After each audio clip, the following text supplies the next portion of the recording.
Hi, it's Rita Wilkins, the Downsizing Designer. Today I want to talk to you about the clutter that no one even talks about. It's the roles that we wear until they wear us down.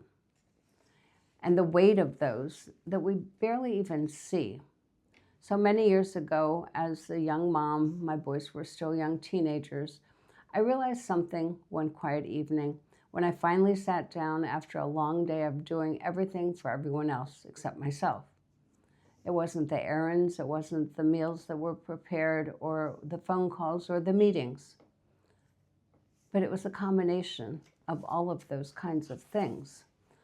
That's when I started to understand the heaviness of the clutter. It's not in our closets, it's in our minds, and it's also in our identities. So it's that collection of roles that we've taken on willingly, unknowingly, some of them, sometimes out of love, sometimes out of fear, and we've never given ourselves permission to let go of those roles after all of these years. So we've all carried it. You know, it's the roles of being the helpful daughter, the endless giving friend, the tireless partner, the reliable coworker, or that calm mediator in every single storm. So we call it responsibility and we call it duty, but often it's actually identity clutter. And eventually it just wears us out. So I've got a story that every single woman knows because we've all lived it.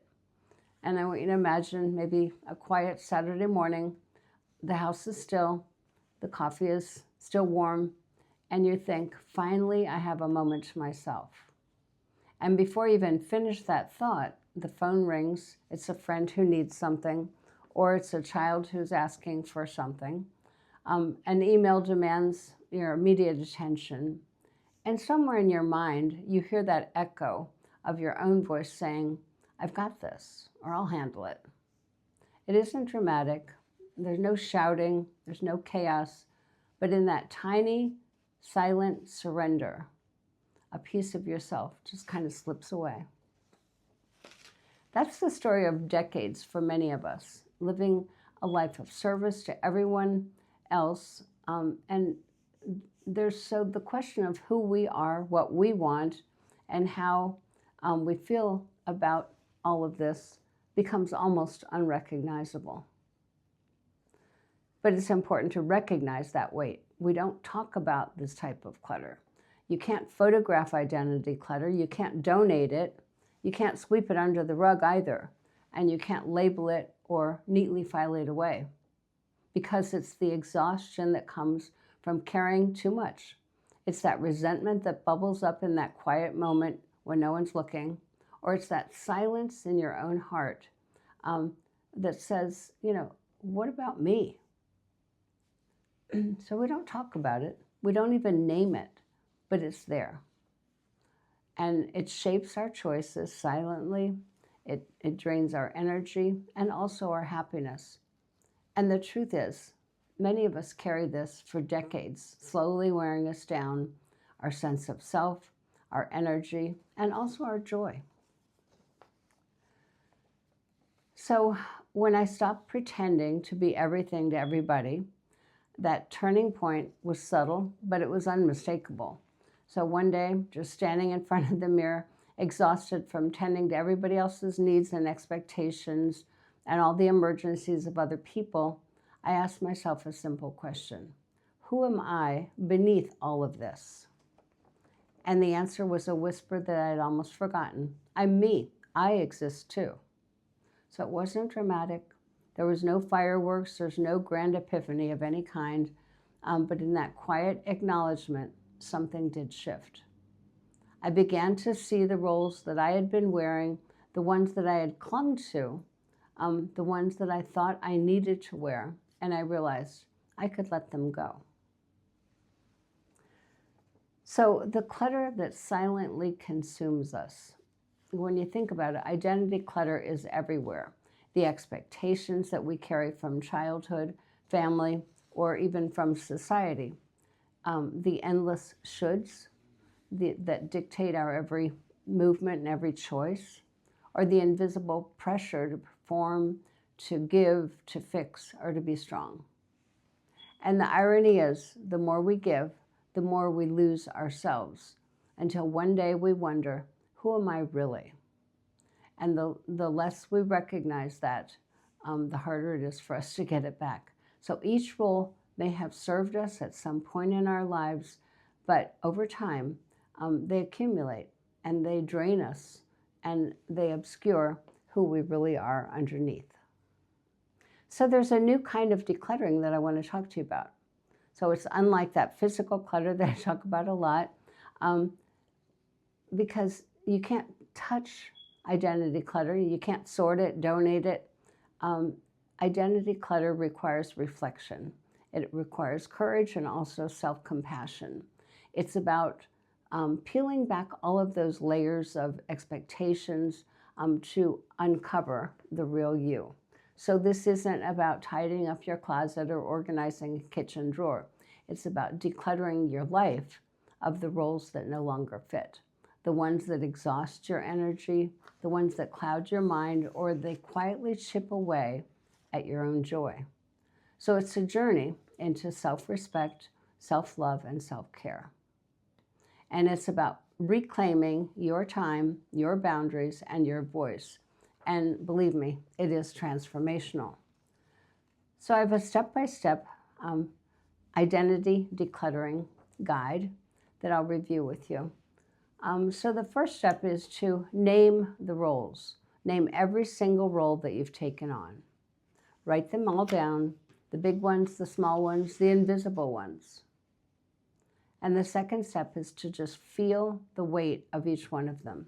Notice how each one affects your energy, it might drain it, how it affects your guilt, maybe you're feeling some guilt, or it might affect your resentment.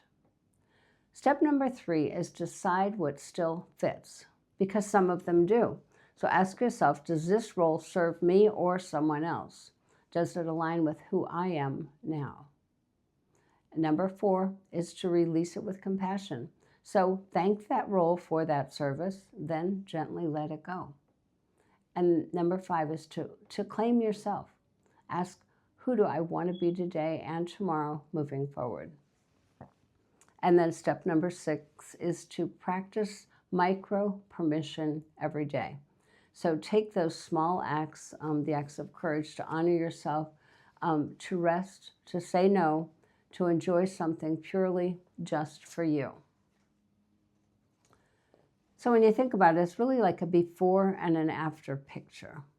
And if I were asking you to declutter right now, you take a before picture of the room and an after picture. So imagine, and you might want to write this down, is before you're always available, always responsible, always worn thin, and always second guessing if you were doing enough.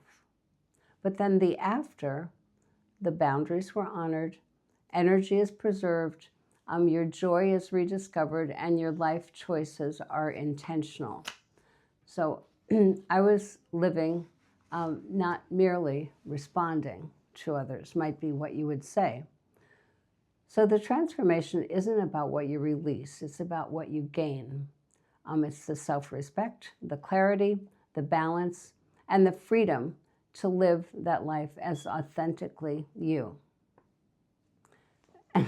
Those of you that know me, you have to laugh at some of this because it's not all that serious. So saying no for the first time probably feels revolutionary, but realizing that someone else can actually fold laundry, someone else can actually load the dishwasher. Maybe they won't do it exactly your way, but it is pretty oddly liberating. So humor helps us stay grounded, and it reminds us that life is meant to be lived and enjoyed even when we're shedding decades of invisible clutter. So there are deeper lessons to be learned. So, and one of those is it's not selfish to care for yourself, and it's not weakness to let go, and it's not abandonment to step back from roles that no longer serve you. I hope you digest those because they're really important. And self-love is actually revolutionary when it's radical enough to reclaim what's yours, your time, your energy, your choices, and your voice. So I have an invitation to you, and that's to take a moment right now, close your eyes just for the moment, and ask, which roles do I still want to carry? Which ones are exhausting me? And who am I beneath all of this? So answering these questions is actually the first step towards transformation. It's your season to declutter, not just your home, but also your identity, your expectations, and your habits of self-neglect. So the answers aren't just important, they're actually life-changing, because beneath all of those layers is the woman who's been wanting to be seen, wanting to be heard, and one that's whole and purposeful and alive and wise. So she deserves the space in her own life to be herself again. So I hope this helps. I've certainly heard a lot from you about self-identity, so I thought I'm going to write this. I've got another blog coming up about it, another video. So if you want to dig deeper, I've created something special. It's a free PDF.